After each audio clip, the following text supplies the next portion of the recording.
tal? Soy Adriana León, soy periodista y tengo el agrado a esta gentil invitación de Buen Salvaje para entrevistar a Christopher Acosta. Cris Acosta es un periodista peruano dedicado a la investigación.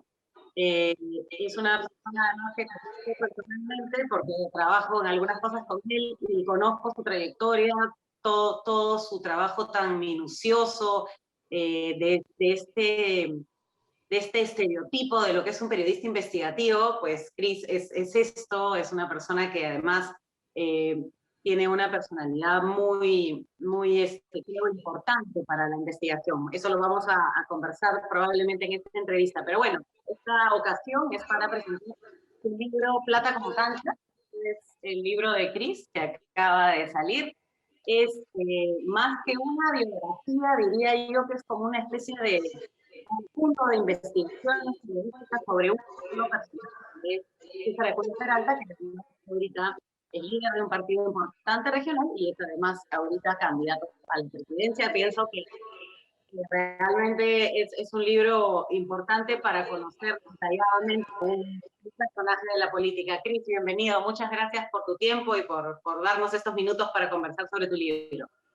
Adriana, muchas gracias. Muy contento de hablar contigo y con los lectores del Buen Salvaje. Y nada, contento además por la recepción que está teniendo el libro. Es la primera vez que yo publico una investigación en este formato.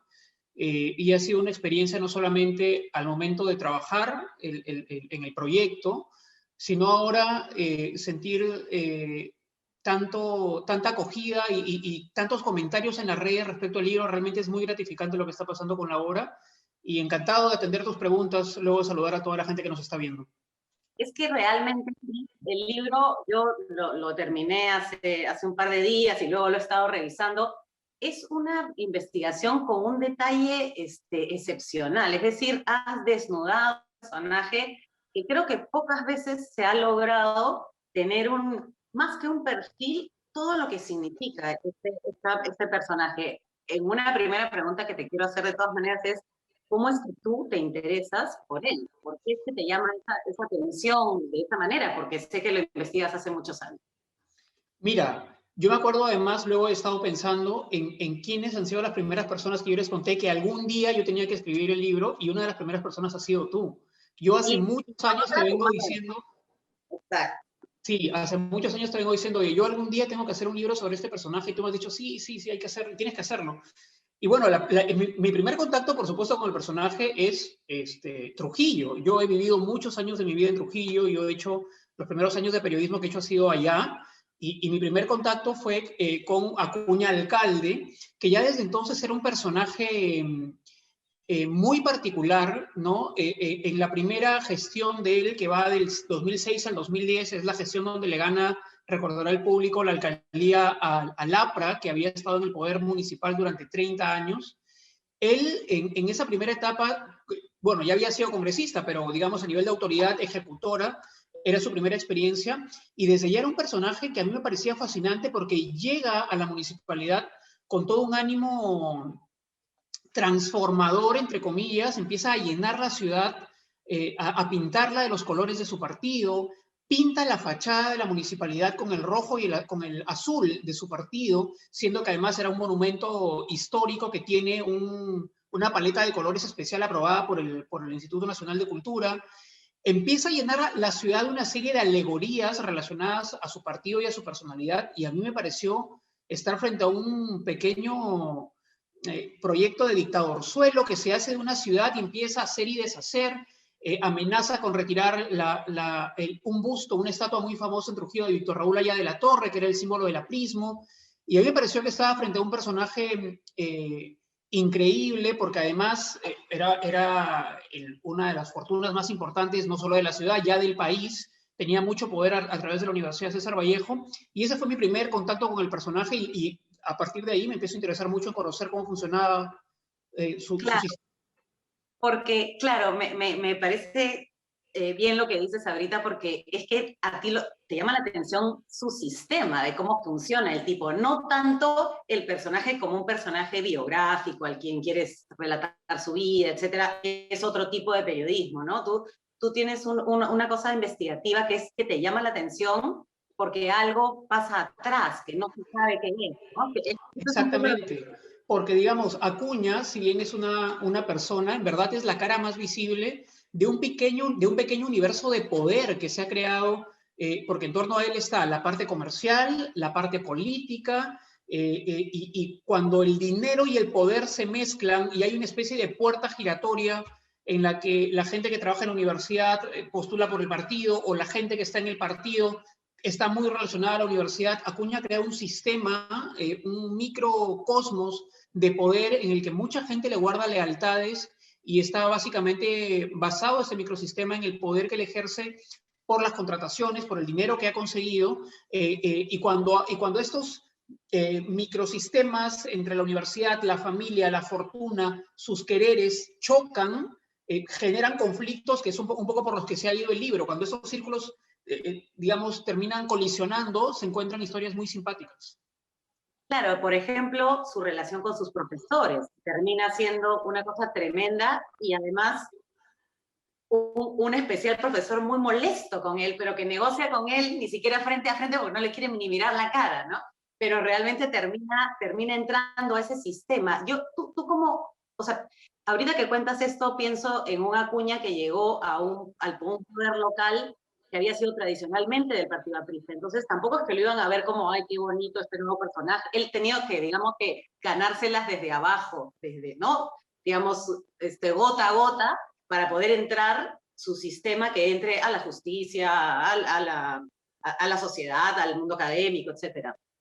Y le ha sido muy sencillo, sobre todo en sus inicios en Trujillo, porque, digamos, Trujillo se vio frente a una campaña millonaria que jamás había percibido. O sea, esa campaña del 2006, la primera vez que él se hace alcalde, hace un despliegue de dinero, por supuesto, privado, suyo, de su peculio propio, pero la ciudad había sido completamente invadida por la propaganda electoral de ese personaje, los barrios más populares, ni qué decir. Y lo narra también el libro, es un personaje muy populista y de una política muy asistencialista. Está constantemente nombrando estrategias, entre comillas, de compra de votos a través de entrega de dádivas, ¿no? Entonces, claro, algunos podrán decir, oye, sí, pero es un personaje que ha conseguido 2 veces la Municipalidad de Trujillo, se ha hecho del gobierno regional también, pero yo los animaría a hacer una fórmula también, que es dividir cuánta plata ha invertido él en sus campañas entre el número de votos que consigue, y estamos de todas maneras frente al voto más caro del país. Entonces creo que eso también debería sopesar de alguna manera el éxito político que tanto él reclama. Claro, por supuesto. ¿Y tú piensas que es un personaje que, digamos, ingresa a la política para beneficio propio, es decir, para beneficiar sus negocios, o tiene que ver, que yo creo que lo siento un poco luego de leer el libro, con una cuestión más de reivindicación de él, de entrar a una élite donde se sienta reconocido? Yo creo que Acuña, pese a que ya está cerca de los 70 años, no ha dejado de buscar reconocimiento. Yo siento que él ya sabe y está seguro que ha conseguido mucho desde el lado empresarial, pero, y lo ha dicho públicamente más de una vez, él siente que lo único que le falta en la vida es ser presidente, ¿no? Conseguir este reconocimiento unánime de todo un país es probablemente lo que él es el checklist que le falta en su lista de deseos o de sueños. Pero, digamos, más allá del deseo personal, y que puede ser legítimo de cualquier persona de postularse a Claro. cualquier cargo, está el hecho de que él tiene algo más, y eso se lo he dicho a fuentes con las que yo he conversado. Él tiene algo que defender y tiene que defender un negocio multimillonario, que es el de las universidades. Solo la Universidad César Vallejo es una empresa que tiene activos por 1.500 millones de soles. Estamos hablando de algo que solamente probablemente las multinacionales, las grandes mineras tienen en el país, y te hablo de una de las 3 universidades. Entonces, una fortuna, un negocio de ese nivel necesita dentro del sistema neoliberal o capitalista que manda en el país ahora, alguna protección política también, y ahí lo tienes constantemente a través de su bancada, sobre todo al inicio, defendiendo desde la política sus intereses empresariales también. Sí, por supuesto que sí. Ahora, hay una frase que dice su hermano, porque la parte de la familia también es bien con muchos pleitos, muchas broncas, pero pero así al estilo, digamos, mafioso, ¿no? El hermano dice que a él siempre le gustó ser el más vivo, ¿no? Y lo pone así como diciendo, no sé si pareciera como que lo está criticando o es que él no logró ser tan vivo como César, ¿no? Este, Y eso lo explica en todo sentido, ¿no? Porque por otro lado, también una vez que lees el libro te das cuenta que hay delitos, hay presuntos delitos en muchas de las cosas que revelan, ¿no? Entonces, el más lo que te vivo, refieres, claro, sí, tú te refieres a la frase que dice Virgilio Acuña, que sí, literalmente dice, lo que César hizo en la familia fue instaurar la cultura del más vivo, ¿no? Yo no he conseguido conversar personalmente con Virgilio Acuña para el libro, pero él sí ha escrito un libro, digamos, que no ha sido muy difundido quizá, pero donde narra una serie de pasajes de su vida familiar que han sido insumo importante para mi libro, que narra algunas de estas broncas entre hermanos, pero Adriana, mientras tú te bronqueas con tu hermano y yo con mis hermanas probablemente por, no sé, por cualquier tontería, ellos se pelean pues por terrenos, por empresas, entonces son peleas millonarias. Y eso yo las puse pese a que, digamos, porque terminaba de retratar una familia como todas que pueden tener problemas y es natural, pero la dimensión, la magnitud de esas broncas son broncas millonarias, ¿no? Entonces, Virgilio Acuña cuenta en sus memorias, y yo lo he conseguido ya, digamos, documentar a nivel de las investigaciones fiscales que salieron entonces, de cómo César lo echa del negocio universitario, que ahora es multimillonario, y además cuenta otra historia con una de sus hermanas, que también se apodera de unos terrenos suyos. Virgilio, dentro del sistema de los hermanos Acuña, es como el que agarran de pavo. Es como que el de los hermanos, como que le el hacen horno, el horno, maldades, sí.